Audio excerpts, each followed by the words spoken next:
What's going on, you guys? It's Rahul here, back again with another video. And today, we're back here with the unscripted videos. And so today, for today's unscripted video, I kind of just want to talk about a rumor that's been going around lately. It's about Chris Paul possibly being traded to the Phoenix Suns. So the report came out. I saw it on Twitter. I think it was Kevin O'Connor. So yeah, you guys can go ahead and follow me on Twitter. It's in the description. My Twitter's in the link in the description below. Yeah.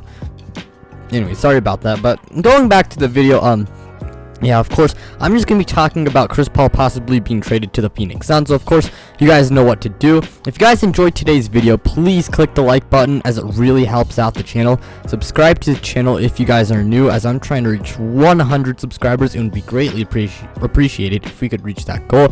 As I said before, I'm trying to reach 100 subscribers, and when we do reach that goal, I will do a Q&A. So if you guys are a fan of the NFL or the NBA, and you guys want to learn more about me, and you guys like the videos on the channel, click the subscribe button. Yeah, with all that being said though, let's just get this thing started. So of course, a report came out that the Suns and Thunder are talking about Chris Paul trade offers. So yeah, they're discussing a trade for Chris Paul.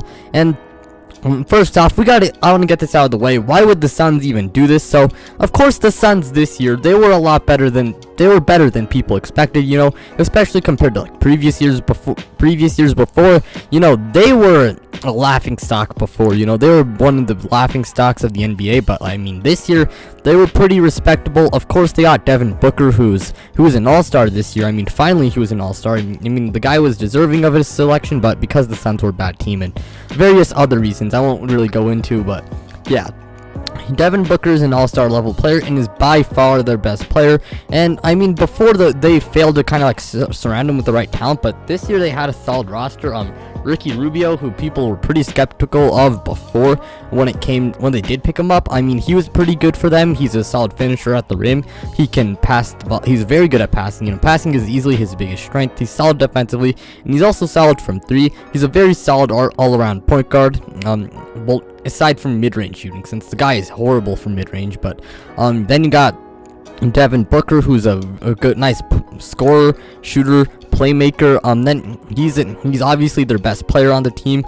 Kelly Oubre, he has a nice all-around game. The guy did get injured like towards the end of the season, and he did miss the bubble, but the guy is a pretty, he's a pretty nice player. He averaged 18 points per game on pretty good efficiency. I don't have the exact stats up here, but yeah, he can score, shoot, and he's also solid at other things. He's a solid defensive player.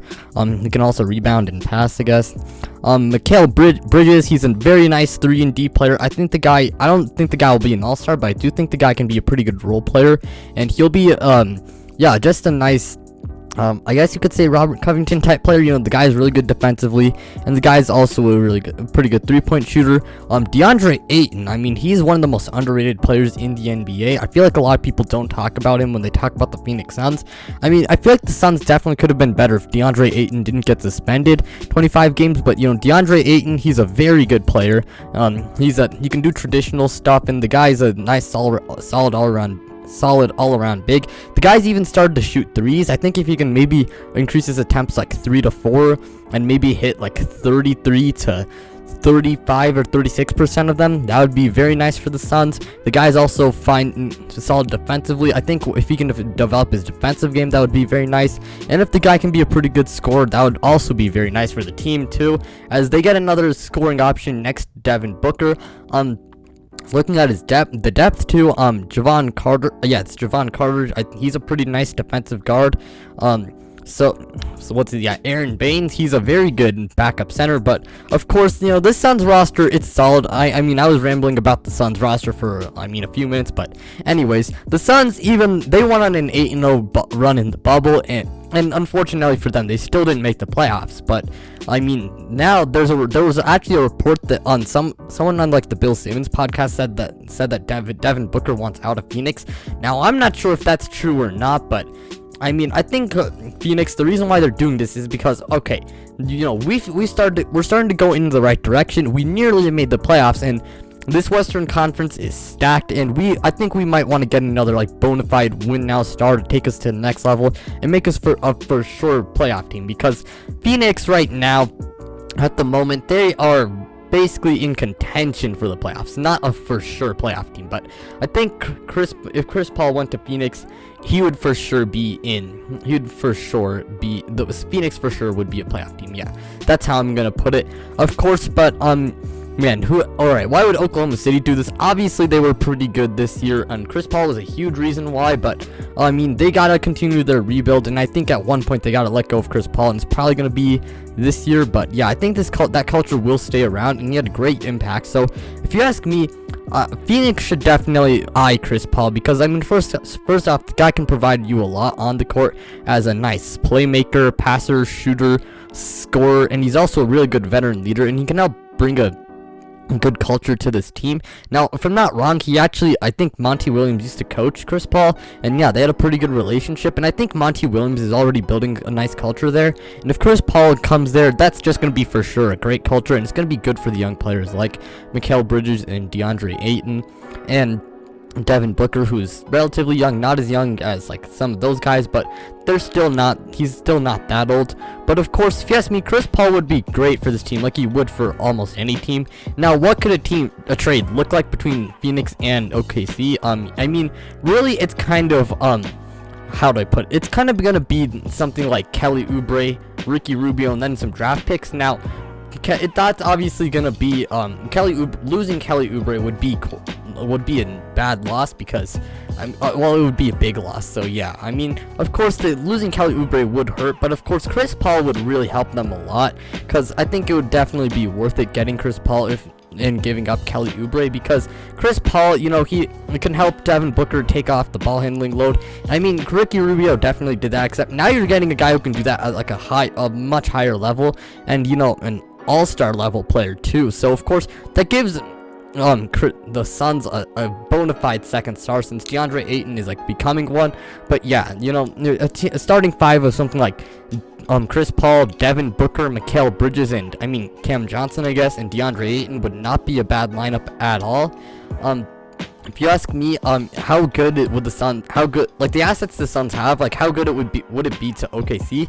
I mean, personally, I think it would be pretty good. I actually did my very first unscripted video when I started the series was actually on Chris Paul trades, and I didn't mention the Suns, but I definitely thought the Suns were a sleeper to get him, and maybe they could definitely make a run at him, and I thought it would be smart to get him, to make a run at him. I'm just not sure if OKC would accept what Phoenix had to offer, but if you ask me, I thought I didn't mention Phoenix, but I definitely thought they did have they definitely could have gotten him. Now, one trade I want to propose is probably something like the Thunder get Kelly Oubre, Ricky Rubio, and 2 first-round picks, while the Suns get Chris Paul. I mean, personally, I would actually think I think this is actually not that bad of a trade. I think the Suns have decent assets to get him, because if you compare, I mean, teams that do have I mean, if you look at maybe the 76ers who want him, I mean, they'll mainly have to give up like Al Horford's bad contract, and I mean some okay young players. I mean, they'd have first-round picks. I mean, you can get something better. It's not the greatest out there, not the worst out there, but Philadelphia, okay assets. Milwaukee, they have fine assets too. Chicago actually has some okay assets too, but if you ask me, Phoenix actually has some of the best assets out there to get Chris Paul, because Kelly Oubre, he's a very good scorer, and I don't know if he'll be an all-star level player, except I do think he'll get a little bit better than he is now, and he will improve, and he can be a pretty solid player for you. Ricky Rubio, I mean, maybe you make him the backup or he's your starter. I don't know about that. You can figure that thing out with Ricky Rubio and Dennis Schroeder. And then you also got 2 first-round picks. It's not a bad deal at all. Now, I don't think Phoenix should include the number 10 pick, since I think you could get Chris Paul without including the number 10 pick, because Chris Paul, as good as he is, and as good as, like, even though he provides a lot of great stuff to this team, the big problem with giving up the number 10 pick for Chris Paul is that Chris Paul is aging. So of course it's not going to be like, oh, we're going to have Chris Paul for like what is it? Maybe, sorry about that. For a long time. It's not going to be like that. It's more or less going to be something like you're going to get Chris Paul for a few years, but I wouldn't give up the number 10 pick for Chris Paul, since I think you can get away with that, and I don't think he's really worth it. But of course, I mean, personally, what do I think? Could it possibly happen? I think it could maybe happen. If I were Phoenix, I would definitely try and do it. Now, if I'm OKC, would Phoenix have the best assets? I mean, probably not the best, but at the same time, they'd actually have some pretty good asset. You'd get a pretty good return if you were to trade Chris Paul to the Phoenix Suns. Like, the return isn't bad, but as for whether it could happen, I mean, personally, I don't know if it will happen, but I do think it definitely could happen. But I mean, really, my thoughts on the Chris Paul going to the Phoenix Suns is that Phoenix has some nice assets, and I would try and get him. If Oklahoma City, if I were them, I mean, Phoenix is definitely a team that you might want to jot down for your teams that you might want to trade Chris Paul to, since they have some nice assets. And as for whether it does happen, I do think maybe it happens, not the highest out there, but it definitely could happen. But with all that being said, of course, if you guys enjoyed today's video, please click the like button, as it really helps out the channel. Subscribe to the channel if you guys are new and you're a fan of the NFL or the NBA. I'm trying to reach 100 subscribers, so if you're a fan of the NFL or the NBA, yeah, please click the subscribe button. I'll also do a Q&A when we reach 100 subscribers. So if you guys want to learn more about me and you're a fan of the NFL or the NBA, click the subscribe button. But with all that being said, though, you guys, well, I'm out.